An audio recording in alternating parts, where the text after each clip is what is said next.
Today, message from the bears, markets are non-linear.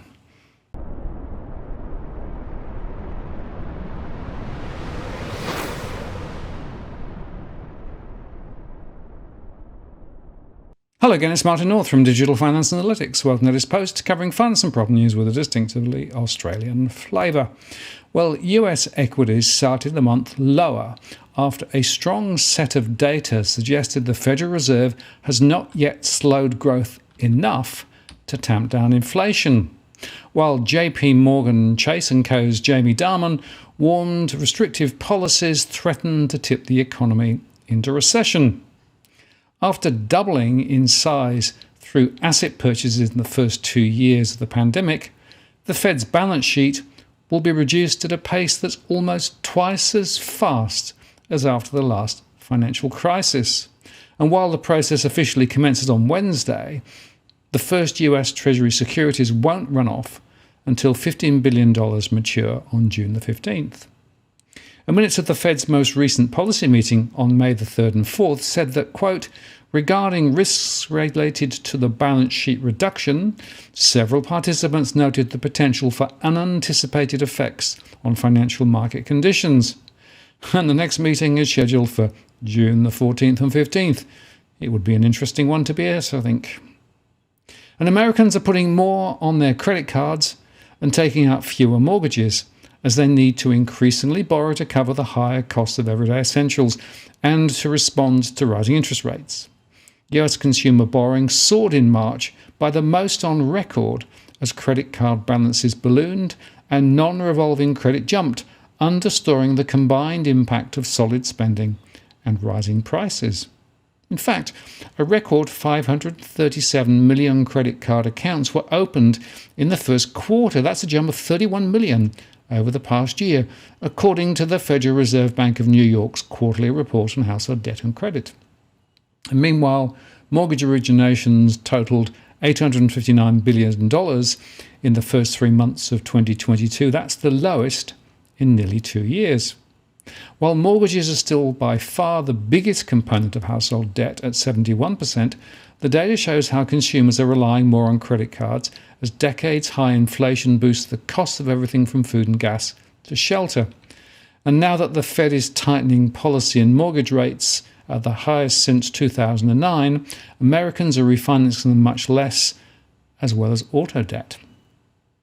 So the S&P 500 fell 0.8%, as data showed an unexpected advance in US manufacturing activity, as well as exceptionally high job openings, fueling concerns the Fed will need to get more restrictive to slow runaway price gains. Financial firms in the index slid 1.7% though, after Dimon said private borrowers might be stranded as conditions tightened. He warned investors to prepare for an economic hurricane as the economy struggles against an unprecedented combination of challenges, including tightening monetary policy and Russia's invasion of Ukraine. That hurricane is right out there down the road, coming our way, the JPMorgan Chase Co Chief Executive Officer said at a conference sponsored by AllianceBernstein Holdings. We don't know if it's a minor one or a superstorm Sandy. You better brace yourself. Dimon said at JPMorgan's Investor Day in May that there were storm clouds looming over the US economy, but he said he's since updated that forecast given the challenges faced by the Federal Reserve as its attempts to rein in inflation. Right now, it's kind of sunny. Things are doing fine. Everyone thinks the Fed can handle it, Dimon said. Shares in the company dropped 1.8% to $129.81 in New York after his remarks on the economy, and that extended this year's decline to 18%. JPMorgan economists last month lowered their growth forecast for the second half of 2022 to 2.4% from 3%, and for the first half of 2023 to 1.5% from 2.1%, and for the second half of 2023 to 1% from 1.4%. They cited falling stock prices, higher mortgage rates, and a stronger dollar relative to trading partners. And Dimon said on Wednesday that JPMorgan is preparing for that turbulence by being conservative with its balance sheet. I kind of want to shed non-operating deposits again, which we can do in size to protect ourselves so we can serve clients in bad times, he said. That's the environment we're dealing with. Still, he did cite the strength of the consumer, rising wages, and plentiful jobs as the bright clouds in the economy. And earlier on Wednesday, Wells Fargo Chief Executive Officer Charlie Schwab said he expects the pace of loan growth at the company to moderate after rising in the first quarter. The yield on the 10-year Treasury spiked higher as traders raised their bets on the path for rate hikes, and oil rose ahead of the OPEC Plus meeting to discuss supply policy, and tech shares outperformed, led by a 10% surge in Salesforce. The business software giant jumped the most in nearly 2 years after raising its forecasts in a sign of demand remaining robust. The strong data landed in a market where investors are on edge over whether the Fed's tighter policies will induce a recession, a sentiment underscored by Dimon's comments. The central bank has twice raised interest rates since March and signalled it will enact 2 additional 50 basis point increases at its next meetings. While some economic data has started to slow, according to the Fed's Beige Book, others remain robust enough that investors now see the chances growing of a third 50-point increase. In fact, St. Louis Fed President James Bullard urged policymakers on Wednesday to raise interest rates aggressively, followed by cuts later. Yet, already more than 1/3 of Americans earning at least $250,000 annually say that they're living paycheck to paycheck, underscoring how inflation is taking a bigger bite out of Americans' budgets at all ends of the pay spectrum. Some 36% of households taking in nearly 4 times the median US salary devote nearly all of their income to household expenses, according to a survey by industry publication Payments.com and Lending Club Corporation. It particularly is true among millennials, who are now in their mid-20s to early 40s. More than half of top earners in that generation report having little left at the end of the month. The 250,000 plus income bracket roughly represents the top 5% of earners in the country, according to US Census Bureau data. Living paycheck to paycheck doesn't necessarily mean hardship, and Lending Club makes the distinction between those that can pay their bills easily and those who can't. Only a fraction of the high earners, roughly 1 in 10, reported issues covering all of their household expenses in April, according to the survey. Housing expenses, which typically take up large chunks of the budgets of wealthier people, have skyrocketed during the pandemic. For example, in Orange County, California, a top-tier home cost $1.7 million in April, up from $1.2 million in February 2020, based on Zillow Group data. A mortgage on that house assumes a 20% down payment would cost around $100,000 per year. That's 40% of the $250,000 annual pre-tax income. Top earners, even those struggling to pay the bills, are of course much better off than the rest of the nation, which is facing soaring prices for everything from food to gas and electricity. Among all consumers surveyed, 61.3% reported living paycheck to paycheck in April. That's a 9 percentage point increase from the year earlier, according to Lending Club. To finance their lifestyles, higher income households are more likely to put expenses on credit cards, but also more likely to be able to pay off their balance in full. And US consumer borrowing soared in March, by the most on record, as credit card balances ballooned and non-revolving credit jumped, highlighting the combined impact of solid spending and rising prices. And a separate survey released by the Federal Reserve last week found an overall improvement in the financial well-being of households since the pandemic, bolstered by stimulus aid and surging prices in assets like houses and stocks. About 78% of Americans said they were doing okay financially or living comfortably. That's the highest share since the Fed began running the annual survey in 2013. But 1 in 9 respondents said that they wouldn't be able to cover a $400 emergency expense by any means, including credit cards, borrowing from family or friends, or by selling an asset. The Lending Club survey was conducted from April the 6th to the 13th and was based on around 4,000 US consumers. So now we find ourselves in a little bit more no man's land. Greg Bootle, US head of equity and derivative strategy at BNP Paribas, said, We are in this kind of a bear market environment, yet we haven't seen recession manifest at a macro level yet. So we still think there is a path for the US economy to have a soft rather than a hard landing. Citigroup Strategies said that after a difficult first 5 months of 2022, the pain may not be over yet for global equity markets. The prospects of downward revisions to earnings estimates are the latest headwinds to face stock investors, already rattled by runaway inflation and the potential impact of central bank tightening aiming at controlling it, the strategist wrote in the note.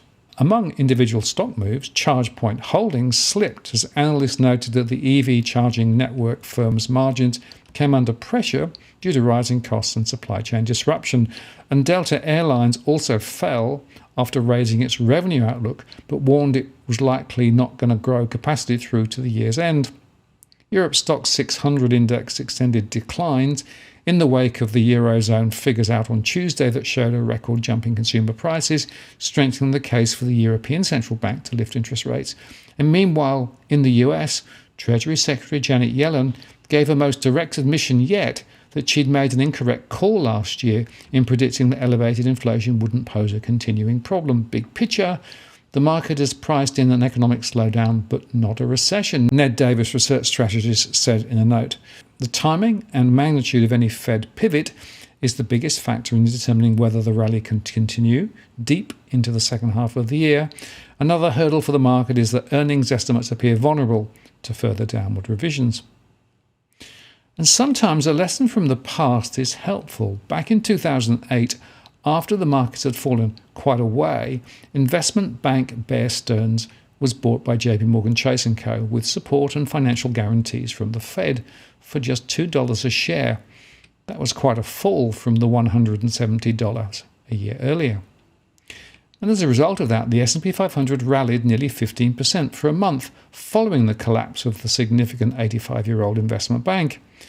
Investors actually looked the other way. They assumed whatever killed Bear Stearns was resolved. Despite improving investor sentiment, underlying fundamental conditions continued to worsen, and Wall Street's largest banks took advantage of the short-lived market stability to unload their riskiest positions on unsuspecting investors. We, of course, now know that this was a brief bear rally because later markets crashed and names from Fannie Mae and Freddie Mac through to Countrywide were close to failing due to mortgage book stresses. But fast forward to now, and last week we saw a brief rally in the markets. And guess what? Some people were offloading into the rally. The Fed is removing liquidity and the government is sharply reducing spending. At the same time, the prior stimulus and the COVID-related supply line problems are pushing inflation to 40-year highs. Despite weakening economic data, the Fed claims tackling inflation is its number one goal. The economy actually is slowing rapidly and fundamentally, and the economic outlook is poor. Consumers are suffering, and wages are not keeping up with inflation. And credit card spending, as I discussed, has ramped up sharply to fill the gaps. Mortgage refinancing, a source of consumer dollars, is out of the question as mortgage rates went over 5%. Unless the Fed pivots, inflation falls sharply, or financial instability occurs, perhaps bear rallies do provide opportunities to reduce exposure and rebalance portfolios to a more conservative posture, because the trajectory is likely going to be down and down for some long time. In fact, in bear markets, relief rallies are opportunities to rebalance and manage risk, and some of the smartest brains in the room are doing just that. So anybody who is arguing that we are at the bottom and that from this point the markets are going to go up, I think are kidding themselves. Sure, it's not a linear cycle. We will see markets moving up and down through volatile periods, but the overall trajectory is definitely down. And I remind you again that the Fed has yet to start quantitative tightening, and its moves on interest rates so far have been relatively benign, and yet we are seeing already the markets recoiling. So the message from today is simply this. The bears are telling us that markets are going to remain volatile with significant momentum to the downside, but there are also opportunities as the bear rallies appear from time to time to shed assets and to move to lower risk ones. Of course, many retail holders who are new to the market won't recognise the signs and may well ultimately lose their shirt. Now, if you're buying your home in Sydney's contentious market, you don't need to stand alone. This is the time you need to have Edwin Almeida from Ribbon Property Consultants standing alongside you. Buying a property is both challenging and adversarial. The vendor has a professional on their side. Emotions run high, price discovery and price transparency are hard to find, and then there's the wasted time and financial investments that you make. Edwin understands your needs, so why not engage a licensed professional to stand alongside you? With RPC, you know you have experience, knowledge, and master negotiators looking after your best interests. So shoot Ribbon an email at info@ribbonproperty.com.au, and if you use the promo code DFAWTW/Martin, you can get a 10% discount offer. I'm Martin North from Digital Finance Analytics. Many thanks for watching, and I'll see you again next time.